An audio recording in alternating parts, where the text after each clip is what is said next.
Hello, everyone, and thank you for joining the virtual public meeting for the Pinyon Solar Project Environmental Assessment. This meeting will begin at 5 p.m. Mountain Standard Time in approximately 5 minutes.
All right, everyone, thank you for joining.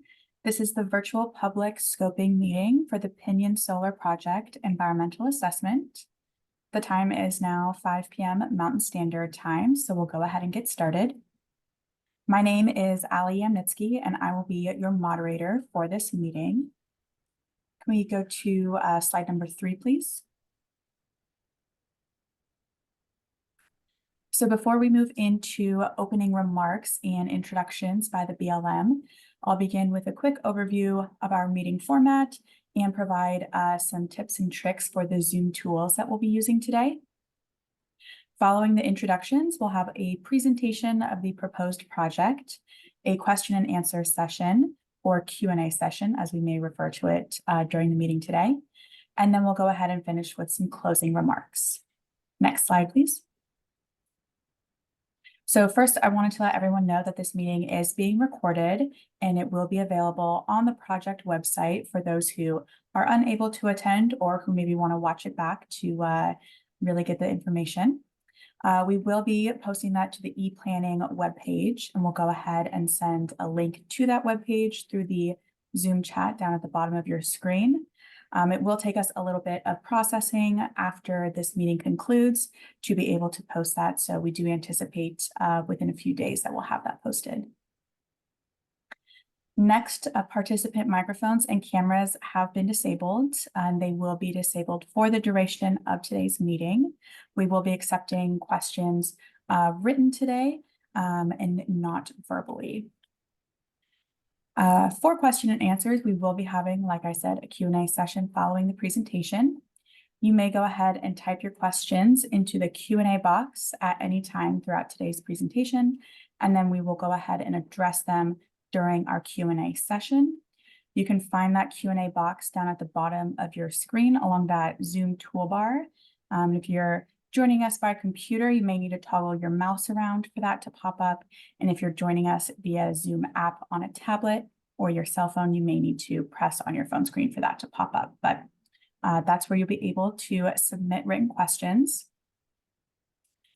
For those who wish to submit formal scoping comments, we will share information on how to submit your comments during the presentation. We'll also be providing contact information if you have questions after this meeting, or if you would like to receive more information about the NEPA process. And we will be sending out website links and mailing addresses and further contact information via the Zoom chat. That's going to be, again, on that Zoom toolbar right next to the Q&A box. So if you have that open, you'll be able to see that information. And next slide, please. So we do have closed captioning available for the virtual meeting. If closed captioning does not appear automatically on your screen, you can go ahead and click live transcript or CC, depending on the Zoom version that you're using. And again, that'll be on that Zoom toolbar at the bottom of your screen. Please note that the closed captioning is a feature of the Zoom platform and does not necessarily represent an accurate transcript of today's meeting. Like I just was talking about for the Q&A and the chat, we have those icons up on the screen now. We'll be using the Q&A box to accept questions today, and then the chat will be used to send out any website links, mailing addresses, or further contact information that may be useful to you. If you are having any technical difficulties with Zoom or the platform, you can go ahead and contact our team through that Zoom chat. Additionally, if you're having problems with the Zoom chat, you can go ahead and email me. We have my email on screen, and we'll also send that out via the chat. But that email is Ali, ALLI.Yamnitsky, YAMNITSKY @AECOM.com. And with that, I would like to turn the meeting over to Tyler Lindsay with the BLM to provide introductions and begin tonight's presentation. Thanks, Allie. Good afternoon, everybody. My name is Tyler Lindsay. I am the field manager for the Bureau of Land Management Lower Sonoran Field Office. Appreciate everybody joining this evening. I'm going to go ahead and introduce a few folks from BLM that will be presenting or contacts for future questions. I'm going to go ahead and toss it over to Derek Eisenbach to introduce himself. Derek.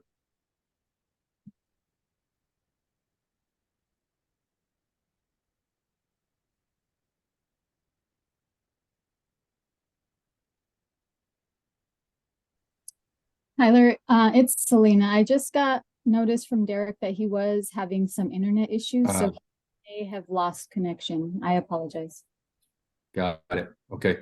Can we move it over then to Matt Drainick, our project manager for BLM? Good evening, everybody. My name is Matt Drainick. I am the Renewable Energy Project Manager for the BLM Arizona Phoenix District.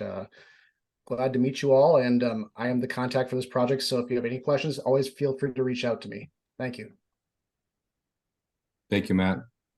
One more time, checking in with Derek. Derek, were you able to get reconnected? Okay. We'll have to work on that behind the scenes. We do have some applicants and contractors and staff assisting on the call that we will introduce themselves later in the presentation. This is where I turn the presentation over to Derek, but I'm not sure he's able to hop on right now. I can go ahead and cover. I'll do my best. Okay. Thanks, Selena. Of course. Hi, everyone. I'm sorry. Was a little unprepared for this, but my name is Selena Martinez. I work alongside Derek at the Arizona State Office, and I will do my best to cover his portion of the presentation. I believe we need to go over to the next slide. All right. So an overview of the Pinyon project. The BLM received an application from the proponent to construct the Pinyon solar project, which is a proposed 300 megawatt PV solar array in Maricopa County, Arizona. The BLM is preparing an environmental assessment, or what we refer to as an EA, per the requirements of NEPA, the National Environmental Policy Act, to disclose the potential effects of the project and the alternatives.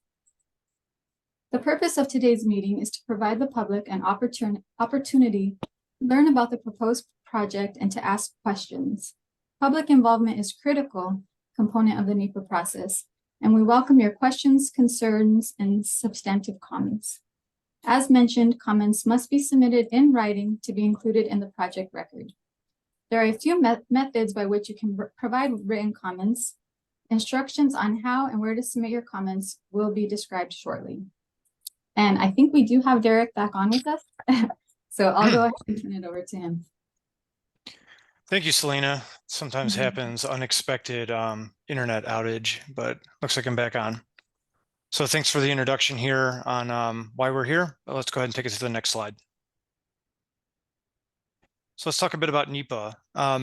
NEPA is a federal law that requires agencies to consider potential environmental impacts before making final decisions on proposals. And what we have before us, as Selena said, is a proposal to allow the construction of a 300 megawatt solar PV power plant on public lands.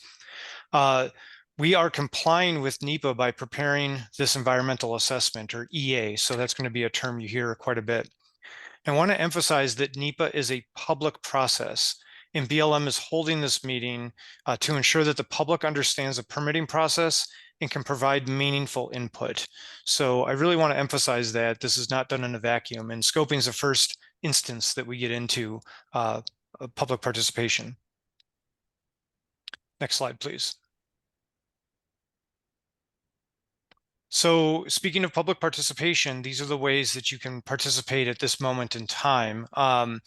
We're going to show this slide a couple of times this evening, but you can submit a comment online at ePlanning. We'll show that website in a second, but here's the web link. It is https://ePlanning.blm.gov/eplanning-ui/20306008/510, and that link is in the chat for you to copy and paste. It will we'll make sure this comes up a couple of times.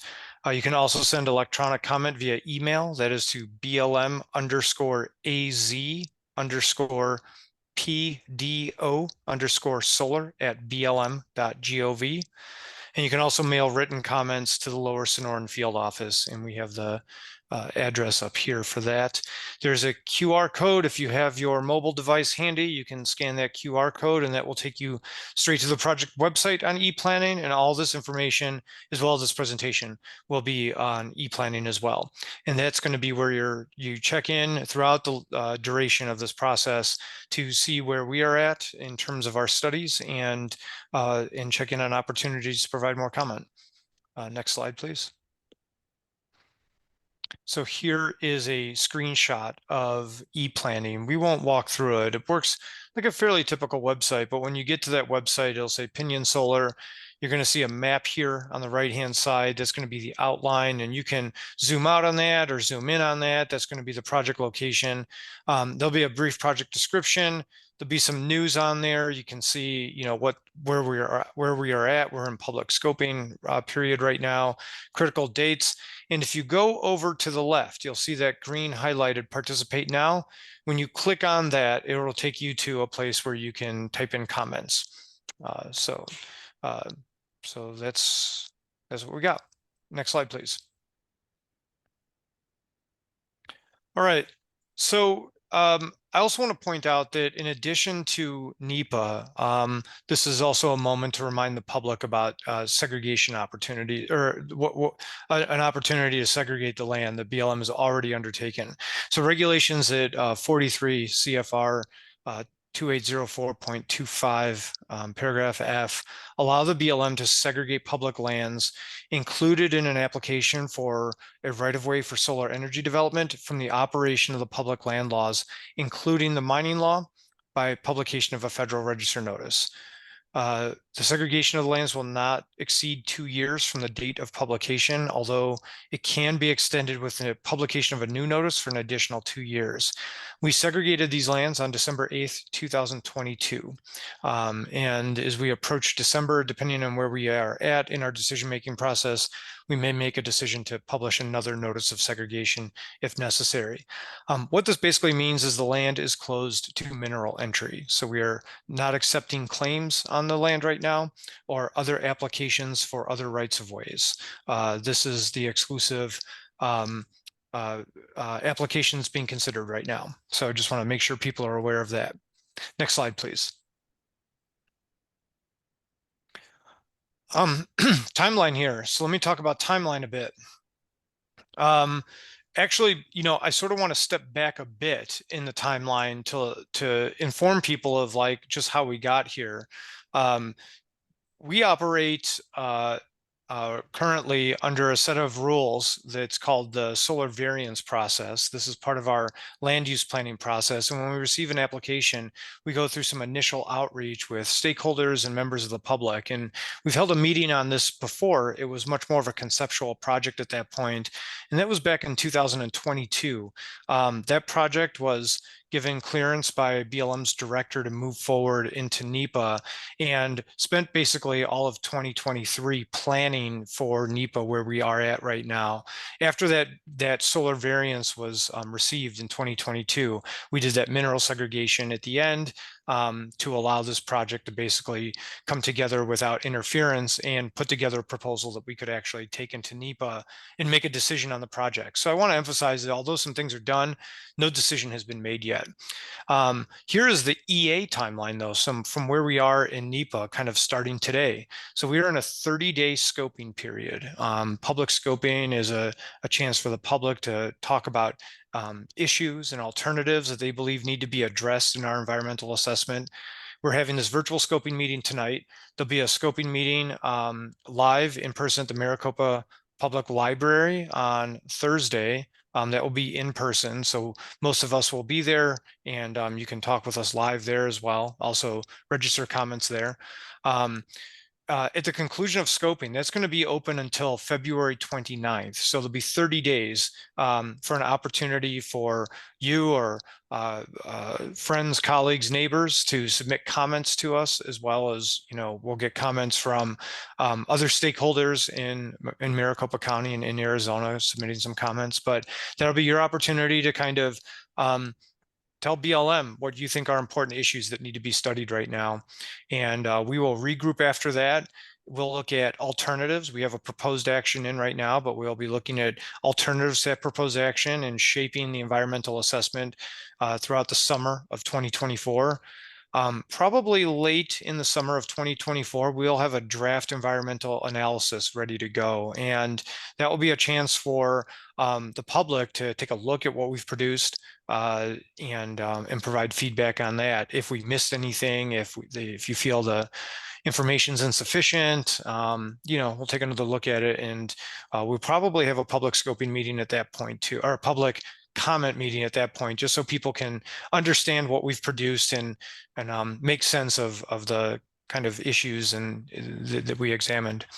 This will all culminate ideally by late 2024. So towards the end of the year, a final EA will be published. That's after we take into account that second round of public comments there.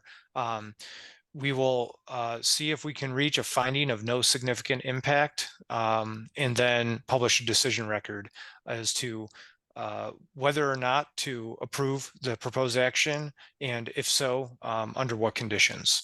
So all that decision is kind of targeted for the end of the year. Next slide, please. So let's get into the project here a little bit. And I can kind of walk you through these initial steps here, and then following I'll turn this over to Avantis to talk specifically about the proposal. But the applicant has requested a 30-year right-of-way grant to construct, operate, maintain, and decommission a utility scale solar energy generating facility and battery energy storage system on BLM administered lands. Their proposal aspires to generate 300 megawatt of alternating current PV solar energy on about 1,788 acres of BLM administered lands, public lands, and 241 acres of private lands in unincorporated Maricopa County, just to the west of Maricopa. The project would interconnect to the Tucson Electric Power terminal at the Pinal West Substation, which is to the east of the project. I believe we have a map up next. So next slide, please. So here is the area, and you can kind of orient yourself. The green outline is the proposed project boundary, and the land underneath in yellow is the BLM land there. So you can see there's some private land off to the west edge of the project in that boundary. You're going to see two dashed lines coming out of the southeast corner of that project. Those are the generation tie lines, or essentially the high voltage transmission lines that would connect to that blue triangle there, which is the Pinal West Substation. Those are proposed as two different alternatives, and that's something that Avantis is to work out in terms of getting easements for that line. You'll see those lines do not cross BLM lands there, so that is not a part of our decision, or at least something that we could negotiate terms on. But we are looking at the entirety of the project within that green box. Next slide, please. There's a couple just pictures of looking out there at the intersection of 83rd and Schumacher, and then over towards the east or the west side of the project at 91st and Schumacher. Next slide, please. So one thing that I do want to cover, and this is kind of a technical term, but I think it's always important to sort of set the terms here. A lot of times there's some confusion that comes about, like, why is BLM doing this? So I want to establish a sort of purpose and need here. The purpose of the action is to respond to the applicant's request for a right-of-way for utility scale solar energy generating facility. BLM does not propose projects ourselves. We respond. We're a responding agency. So Avantis proposed this project, and we are obligated by the Federal Land Policy and Management Act of 1976 to respond to this. So that is why we're undertaking this. It's not a BLM proposed project, if you will. It is our decision, though, as to whether or not to permit this project. And that's what NEPA is all about. Next slide, please. So I do want to kind of remind folks of some of the priorities that go into that purpose and need as well, kind of operating behind the scenes. Like I said, the need is really established by FLPMA, but there's also some other considerations that we have to take into account as well as a federal agency in 2024. First, the project would help meet Section 3104 of the Bipartisan Energy Act of 2020. That requires the Secretary of Interior to set national goals for renewable energy and seek to permit 25 gigawatts of electricity from onshore wind, solar, and geothermal by 2025. That's oftentimes abbreviated as a 25 by 25. And 25 gigawatts is 25,000 megawatts. This is proposed at 300, but that's nevertheless, chips on the table here towards that goal. And that is something that was established by law through a bipartisan Congress.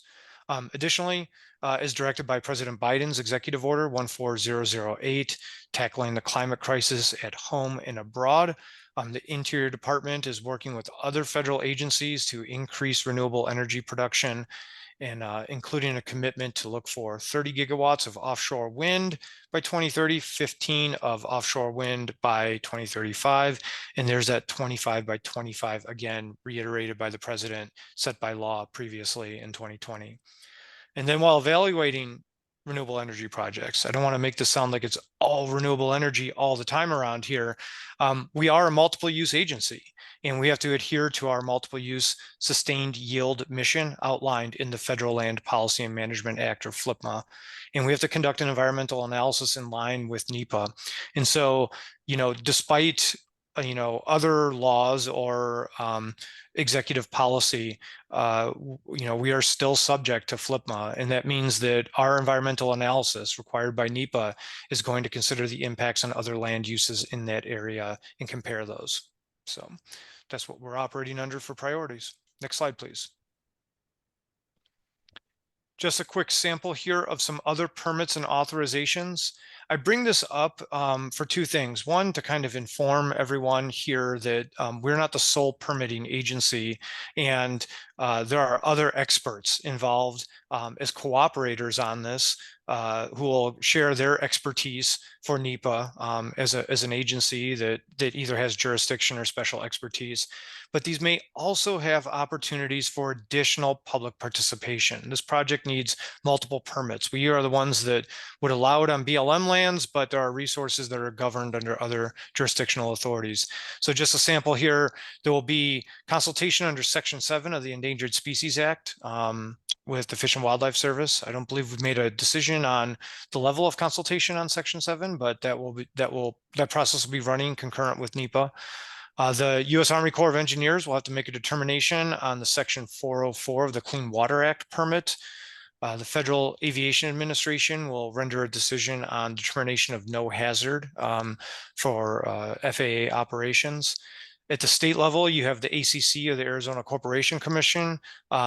They've already granted a CEC. In fact, I believe Avantis has hosted meetings in Maricopa associated with that some of you may have been a part of. Arizona Game and Fish Department, they are a cooperator and provide recommendations and data to help minimize impacts on wildlife resources in the area. Arizona Department of Environmental Quality will be looking to stormwater permits, the SWIP. And then local, Maricopa County Air Quality handles the dust control permit. Maricopa County Flood Control District will be reviewing the drainage study, issuing a floodplain use permit as required, and the Department of Transportation may need to issue an encroachment permit to build access roads that would connect to a county road, and that place where that joins is called an encroachment. So these are other things to kind of keep an eye on, and if you are involved in public processes, there may be other opportunities to comment on this project indirectly through other agencies. Next slide, please. So I mentioned before about alternatives, and that's what sort of scoping is about.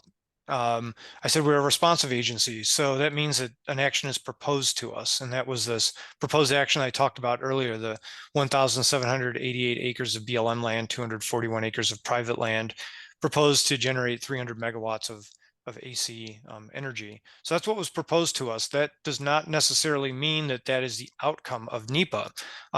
We are required under NEPA to look at other alternatives to that would still meet the purpose and need, which would be to generate electricity, but also, our need to respond to these applications on a case-by-case basis.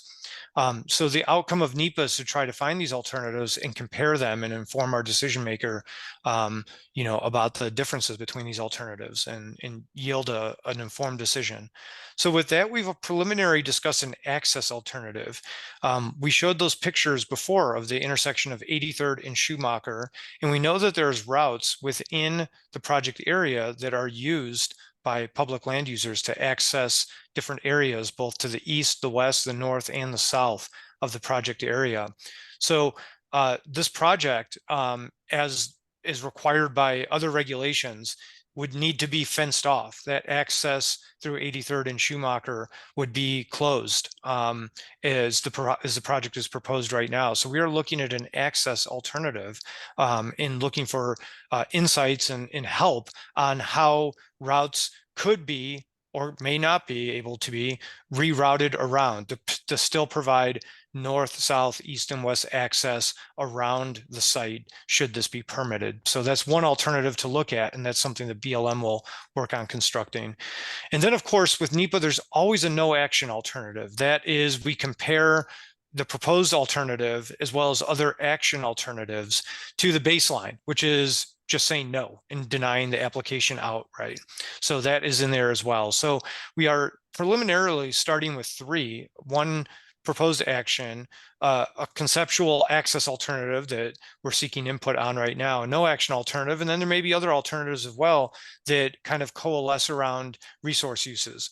So the public is invited to provide these comments right now on the issues that BLM should consider as part of the NEPA review process. And those issues become comments, or those issues become important to the above alternatives there that I've listed, or other alternatives that we might come up that we haven't considered yet.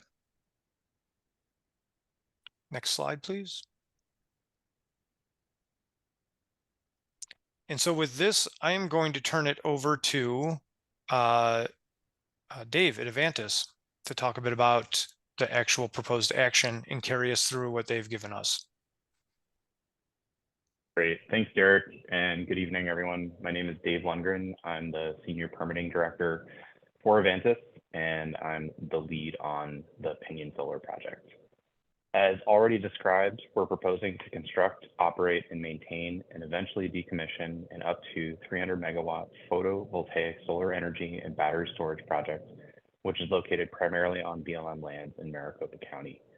In general terms, a solar PV facility operates by grouping solar panels into arrays, and for this project, the solar arrays would be on single-axis tracking systems that follow the sun's movement across the sky.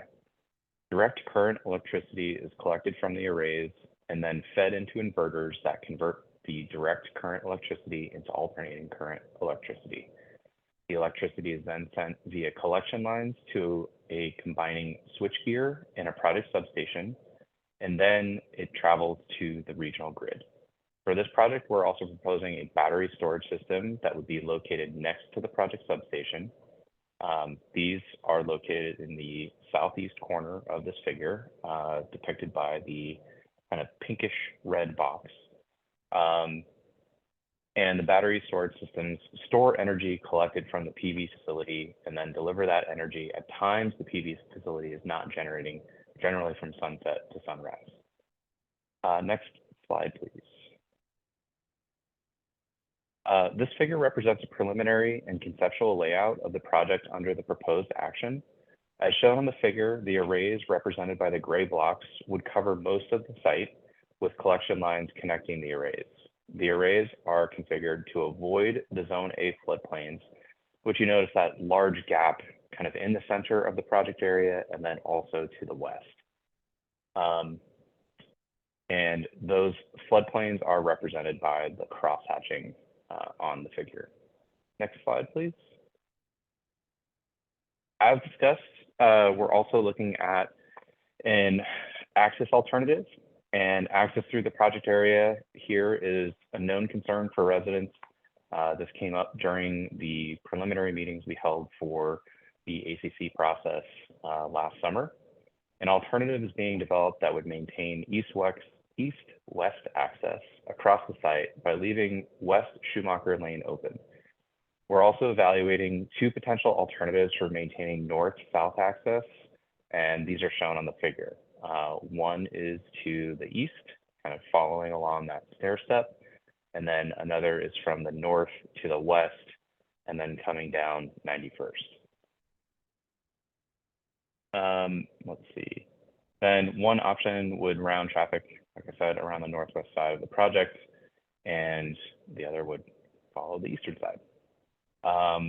Let's see, next slide, please.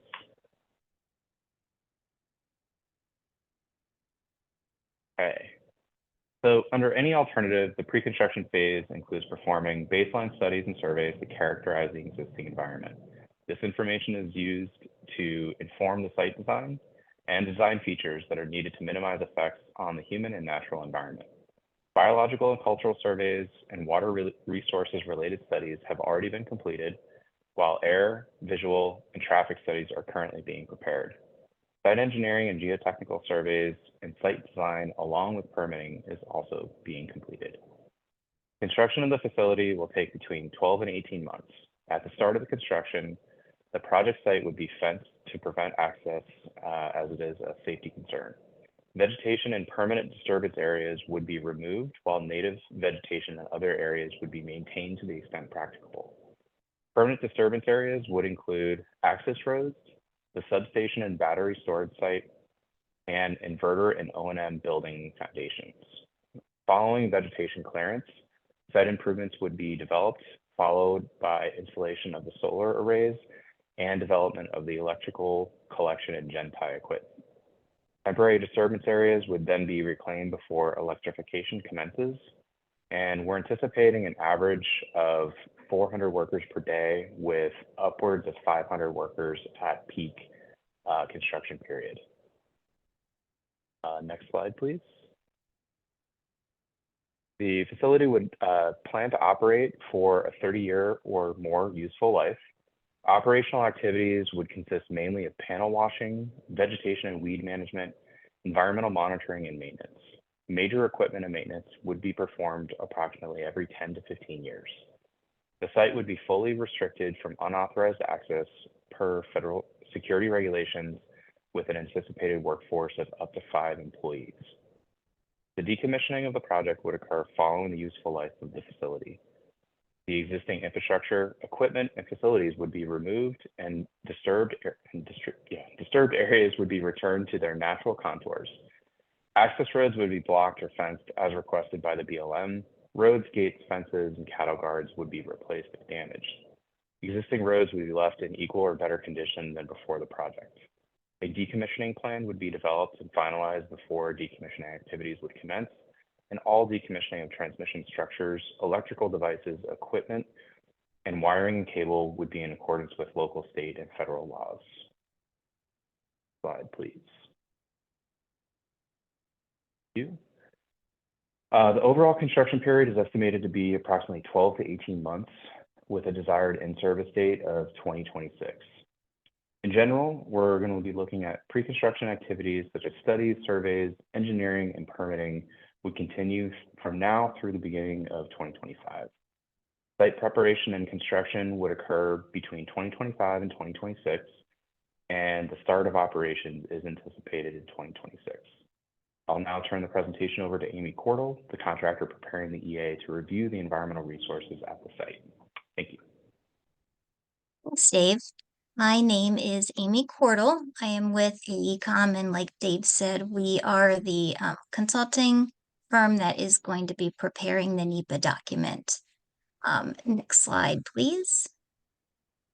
The EA is going to focus on issues of concern that we identify through the scoping process and also through the surveys and the studies that have been or are being conducted, like Dave just described.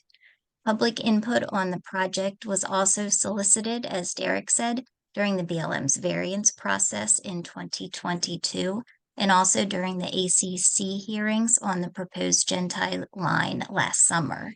So based on the information gathered to date, the preliminary resource areas that we expect to evaluate are shown on this slide. So this list will be refined based on the scoping process and on coordination with local, state, federal agencies, and then other stakeholders during the NEPA process. Information on some of the resources of concern are shown on the following slides. I'll go over those in just a second. And the graphics on these slides are being shared as posters at the in-person public meeting on Thursday. So if you can come to that, we'll have larger graphics for you to look at and talk to the BLM about. And we've also posted these on the project's e-planning website. Next slide, please. As shown on a previous slide, the project site consists of primarily undeveloped land. There are no special management areas, lands with wilderness characteristics, or mining claims in the project boundary. The adjacent lands in the area are mostly rural agriculture or undeveloped. There is a National Historic Trail and an ACEC, or an area of critical environmental concern, to the north of the project. So we'll be looking at the project's potential effect on those. And the Sonoran Desert National Monument is adjacent to the southern boundary of the proposed project. As shown in the figure, the northern edge of the project site is within a Section 368 corridor. This is a corridor that's been set aside for transmission and some other uses. Because of the restrictions on what can be developed in these areas, we're not proposing any solar arrays on these lands. Next slide, please. Vegetation on the site is primarily Sonoran desert scrub habitat. There's a variety of wildlife that occur in the project area. These are mostly typical of the species found in southwestern Arizona.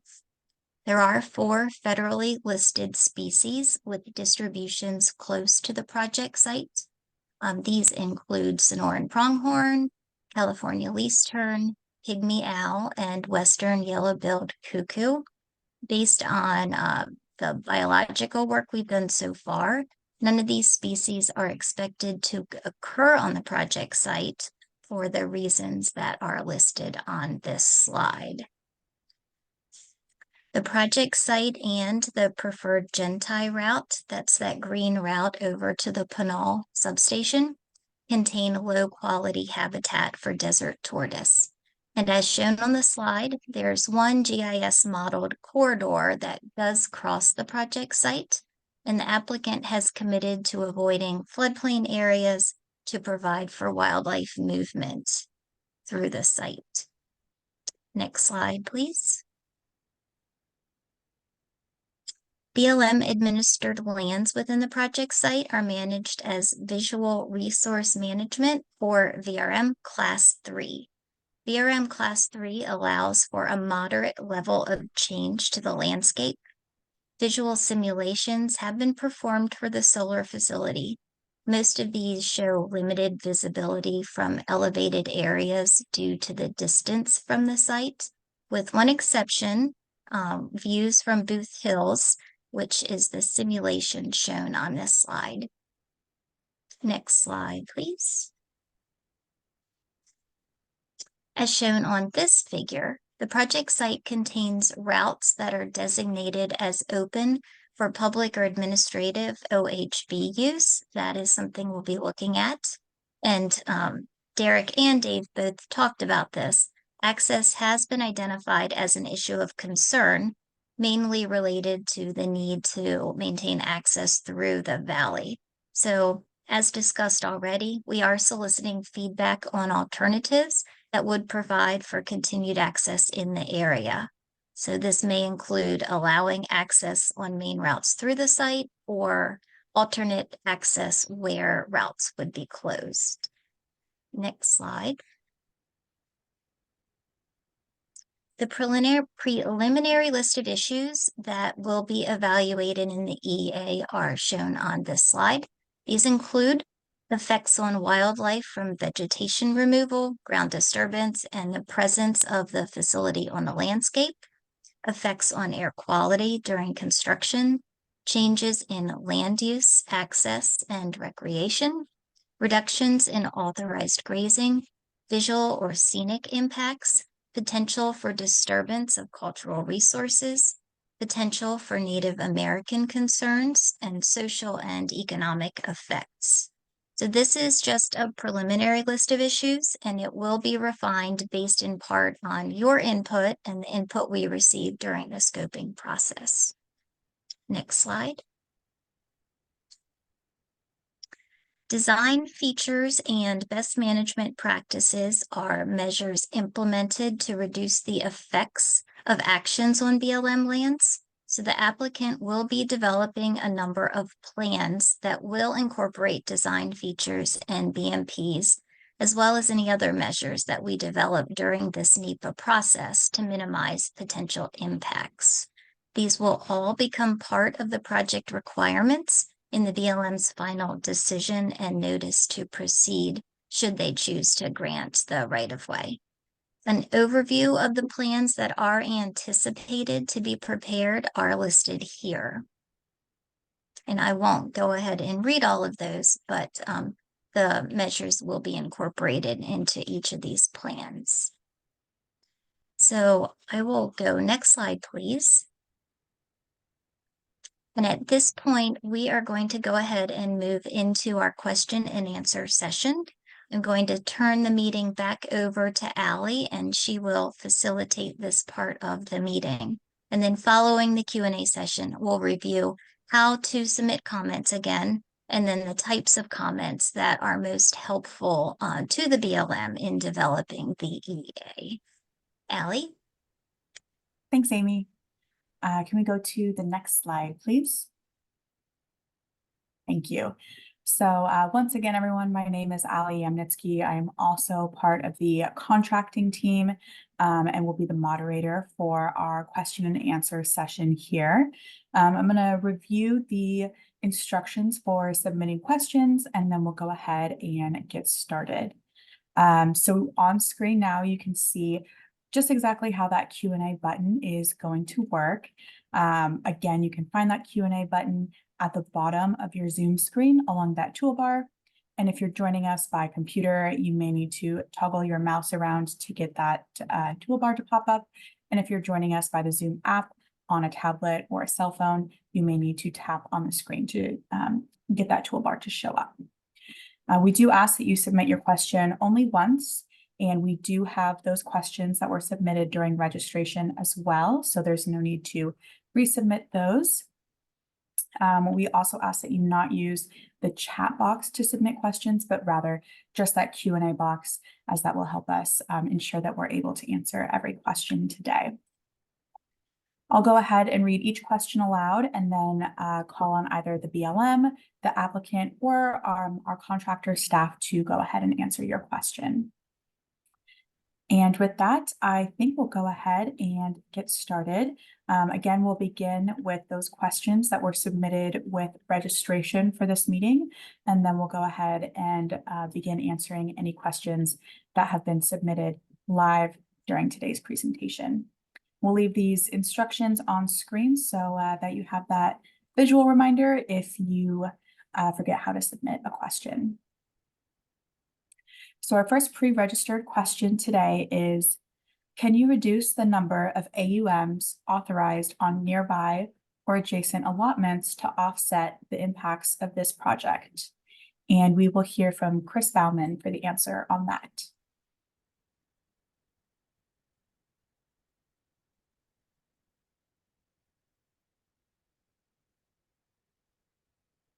And Chris, I see you have your camera on, but we're not getting any feedback. Thanks. My name is Chris Bowman. I'm the range specialist for the Lower Sonoran Field Office and the Sonoran Desert National Monument. And typically, when there is a solar project on an allotment, we will reduce the number of AUMs that a permittee on the allotment can graze. Because they're obviously removing forage and we don't want to put additional pressure on the plants and habitat that is that remain surrounding the project. The question specifically asked about on adjacent allotments, and typically we wouldn't reduce the number of AUMs on an adjacent allotment because it's not being impacted directly by the project, and cattle from one allotment would stay in that one allotment and not be moving back and forth. This particular project, the main project footprint is on the Conley allotment, and one of the alternative routes for the Gentai extend possibly to the border of the lower vehicle allotment. The Gentai, since it's a linear feature that has very little vegetation removed, would have maybe a minimal number of AUMs reduced, but all those numbers will come out in the EA analysis in terms of by how much we might be reducing AUMs.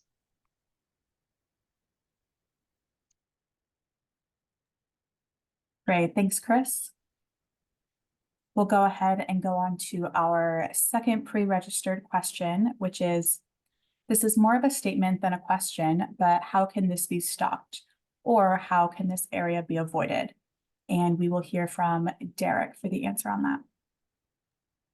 Yeah, good question. So, you know, we have to consider our applications on a case-by-case basis, and we use this NEPA process, this environmental assessment, to inform our decisions. What we want is to understand the specific issues concerning the public, and public land uses, and this is really an opportunity to put those in writing. With those, we will pull those concerns into the environmental assessment itself, and create alternatives and review the comparison of all the alternatives, and and inform our decision makers as such. So this is really the opportunity to engage and share specifically what concerns. To be blunt, I understand the question is like, comes from a place of adverse feelings to the projects. How can this be stopped, or how could this be avoided? So I can't comment on that directly, of course, but I would say that the best way to express those adverse feelings are to, think specifically about what it is that you don't like about the project, how you feel those impacts are unacceptable for, BLM's responsibilities to the landscape, and then put those in writing so we have them in the record. Great, thanks, Derek. We'll go on to our third pre-registered question, which is, how does this project affect 83rd Ave south of the project?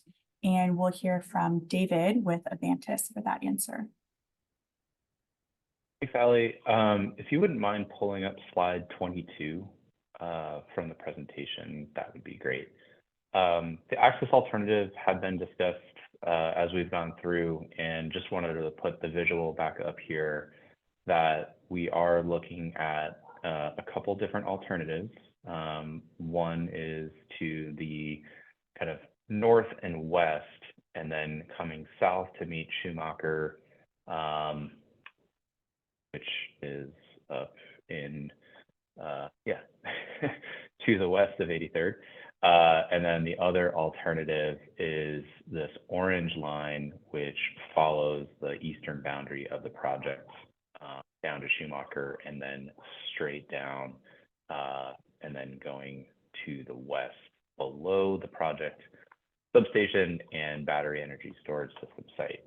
And then again, also as mentioned, maintaining that east-west access from West Schumacher Lane being open within bisecting the overall project.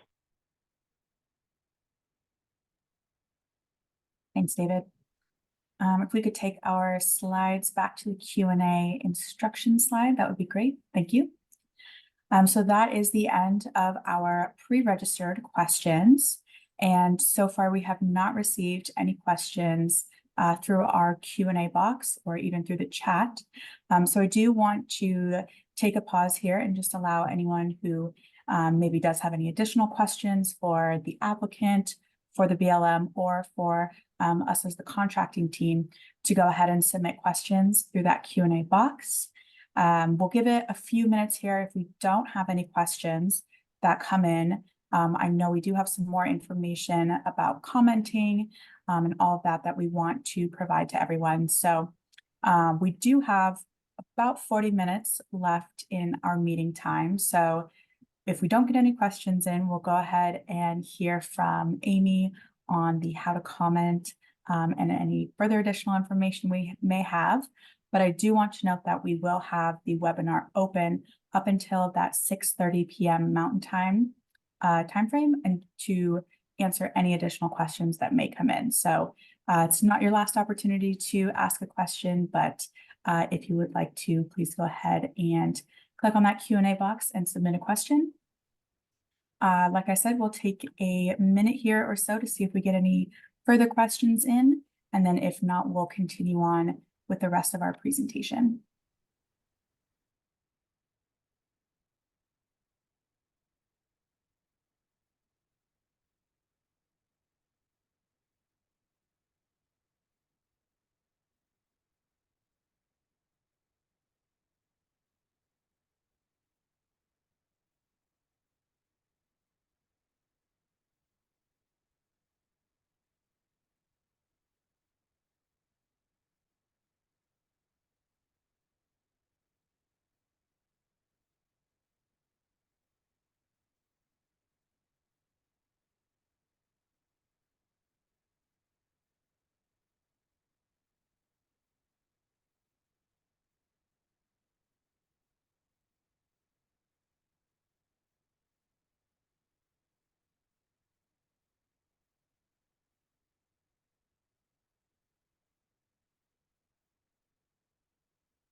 All right, and we haven't received any additional questions yet. So at this time, I do want to go ahead and move us along in the presentation. Again, I want to note that we will be here until 6:30 p.m. Mountain Time. So if you do have any additional questions, please feel free to route those through that Q&A box. And after we finish with the presentation, we can review those answers for you. Amy?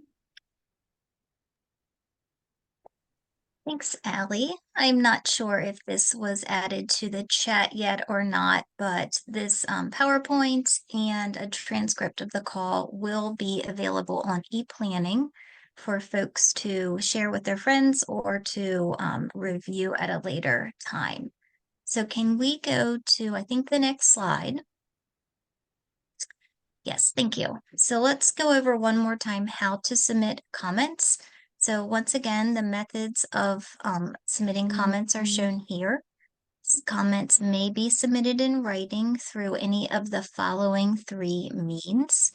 You can submit, and we actually prefer if you submit through the online e-planning link that is shown on the slide and copied in the chat feature. Derek read this out already, but I will also go ahead and read the link. It is https://eplanning.blm.gov/eplanning.ui/2030-608/510. You also can submit your comments via email at blm_az_pbo pinyon_solar@blm.gov. Or you can mail comments to the BLM Lower Sonoran Field Office.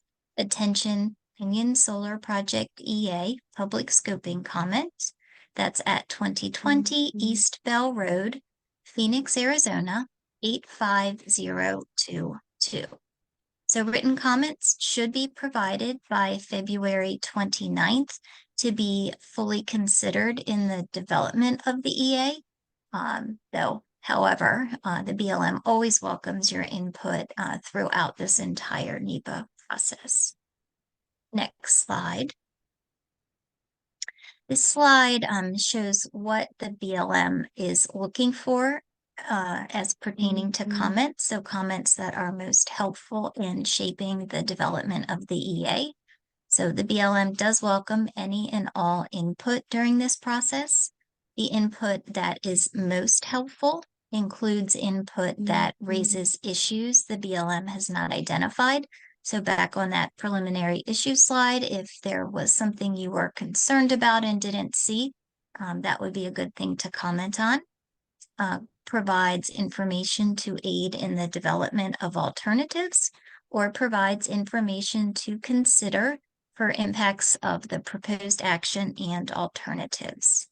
Comments that are less helpful are those that offer only opinions, are in favor of or against an action without giving a reason why, disagree with established law or BLM policy, do not include justification or supporting data, or do not pertain to the planning area or the scope of the EA.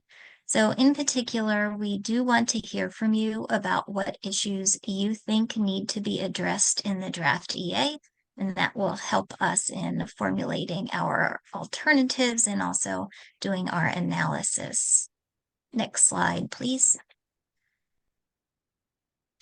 For further information about the project, you can go to the project website at the link on the screen and found in the chat. You may also contact Matt, the BLM Renewables Energy Project Manager, at the email that we read prior, or at the address listed on the screen. I will take a pause here and let Allie go back and have another call for questions.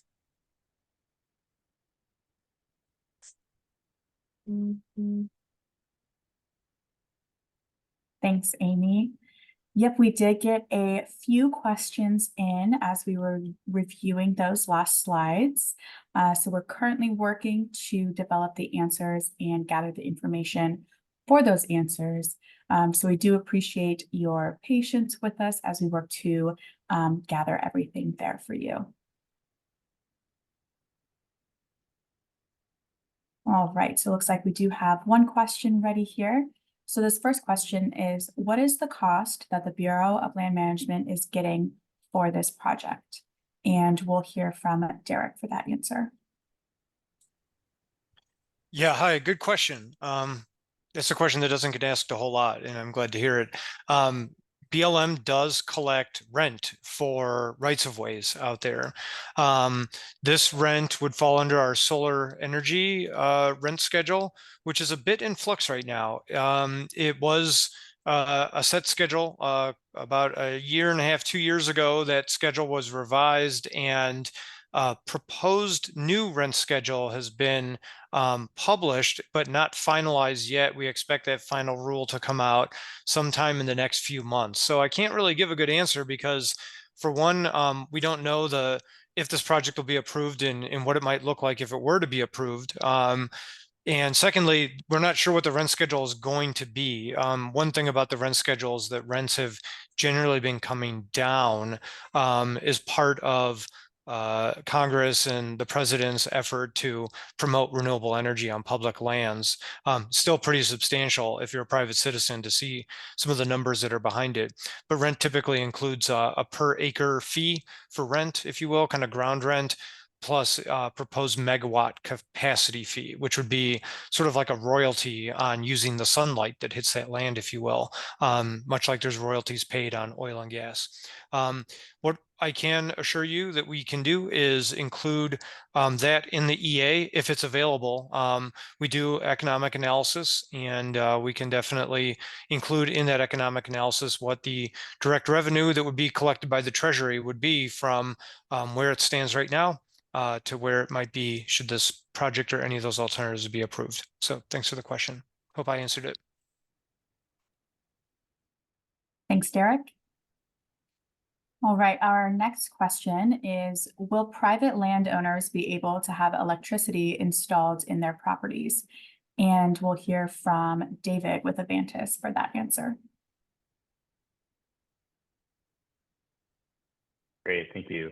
And thanks for the question. The power generated from this project and other proposed projects is delivered to the regional grid, specifically here at the existing TEP Pinal West Substation. The distribution of electricity is ultimately handled by the utility, and that electrons are transferred to different sources and different areas of need. And unfortunately, we don't have control or involvement in, once we interconnect into that regional grid, it's really the utility that drives where those electrons flow.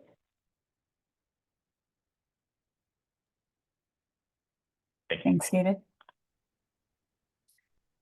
All right, and those were the two questions that we have received so far through that Q&A box. So again, we will take a pause here to see if we get any additional questions submitted.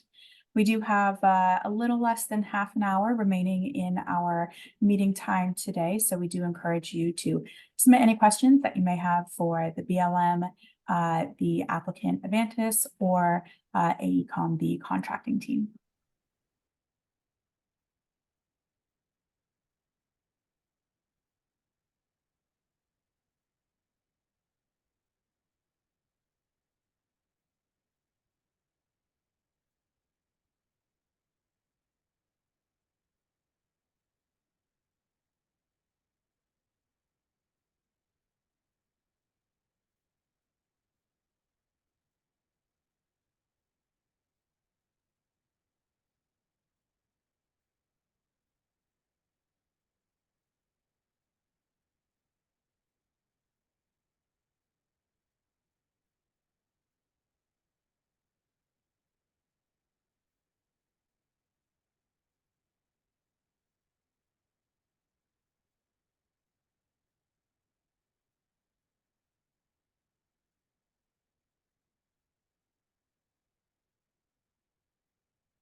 All right, so we did get a question submitted on how exactly to submit a question, or excuse me, a comment through that e-planning webpage. We've sent that link out a couple of times in the chat, but the webpage can be a little bit confusing. So I do want to take a moment here and just review the webpage with you all and have that on screen. So if we're able to pull up the e-planning webpage, perfect. All right, so if you all were able to click the link that we have in the chat for the e-planning webpage, that would bring you to this site. This is the BLM National NEPA Register. We call it the e-planning webpage. Basically, every project is going to have a site that looks like this that is on the NEPA Register. So you can see up at the top of the page, it says Pinyon Solar. We've got our NEPA number there, and then some other information about this project so you can know which project's page you're looking at. On the right-hand side, you'll see a project map. You can zoom in and out of the map to see exactly which area of the project you are most interested in. Claire's giving us a lovely tutorial here on exactly how to do that. And then if we scroll down a little bit, you'll see some more information on the project description. And then you'll see this What's New tab. That's where we're going to have any project updates posted. So currently we're in our scoping period. So we have our scoping information there. As we advance through the project, we'll be updating this page with the different public engagement periods that we enter and what new documents may be available for you all to review.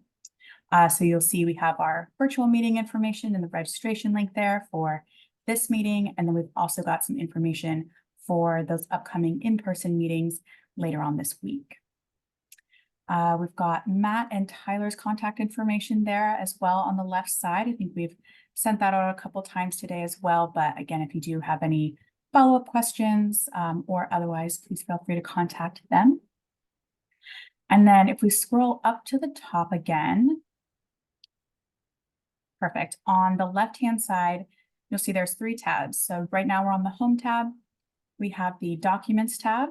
We can go ahead and click on that real quick and we'll just review. This is where all of the documents will be. So we have those poster boards up there currently in a fact sheet.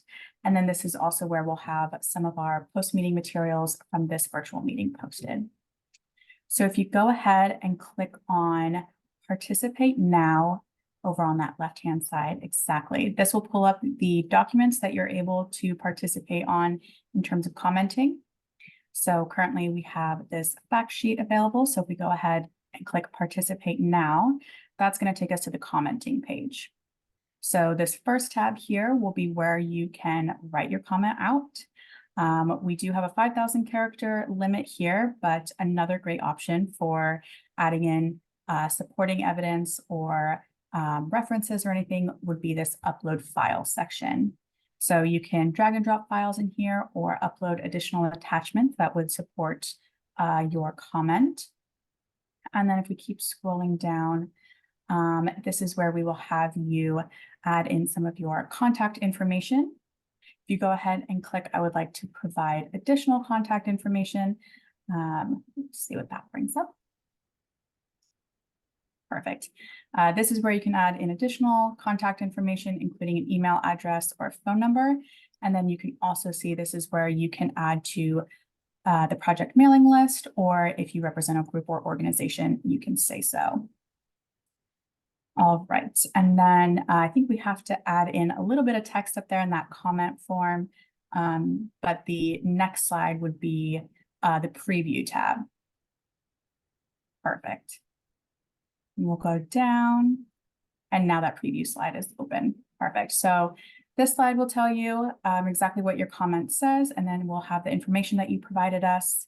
And then you'll see down at the bottom, there's a disclaimer on the option to withhold your personally identifying information from future publications on the project. So if you don't want your information out there, you can go ahead and select no, and we'll go ahead and withhold that. And then that submit button is going to submit your comment. So that will send it to us in the BLM and will be considered as part of the project and then be available as part of the project record. And yeah, that is exactly how you submit a comment through our e-planning webpage. If you have additional questions on how to navigate or again, look at those documents that we have available so far, please feel free to submit a question and we can review that. But I think at this point, we can go ahead and go back to our PowerPoint presentation. All right, and that was our only current question. So I think at this time, we will, again, just take a quick pause here to see if we get any additional questions in. Again, our meeting time goes until about 6:30 p.m. Mountain Time this evening.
All right, so we're not getting any additional questions in.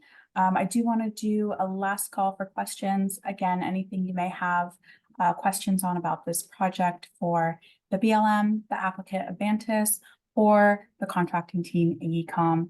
We encourage you to submit any questions you might have through that Q&A box while we're here to answer them.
All right, so we did have a couple more questions come in.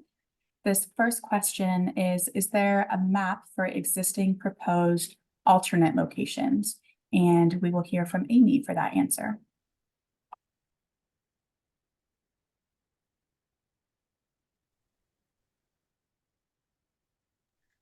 Thanks, Ally. But the question is there a map of the proposed access route, alternate access route locations? Then that figure has been uploaded to the e-planning site that Ally and Claire shared.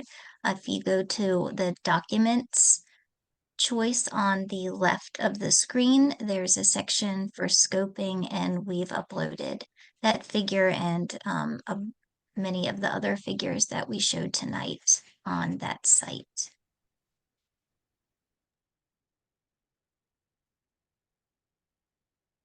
Thanks, Amy. And then the next question is, will a recording of this meeting be available? And yes, this meeting is being recorded. We'll go ahead and send out with a couple different links for where this will be posted. On that e-planning webpage, we will go ahead and link to the recording of this meeting. And then the actual recording will be placed on YouTube. So we'll go ahead and send both of those links out. They'll take you to the exact well, they'll link to the exact same place at least. And then again, it does take us a couple days to process the recording and make sure that it's accessible for everyone. So within several business days or so, we do expect to have that recording posted, but it may take us a little bit there just to make sure everything is ready to go.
All right, I'll give it one additional minute here for any last questions to come in. Otherwise, we will go ahead and close out the webinar. Thank you everyone for participating and for your engagement today. And again, feel free to check that e-planning webpage for any updates on this process and this project. Thank you.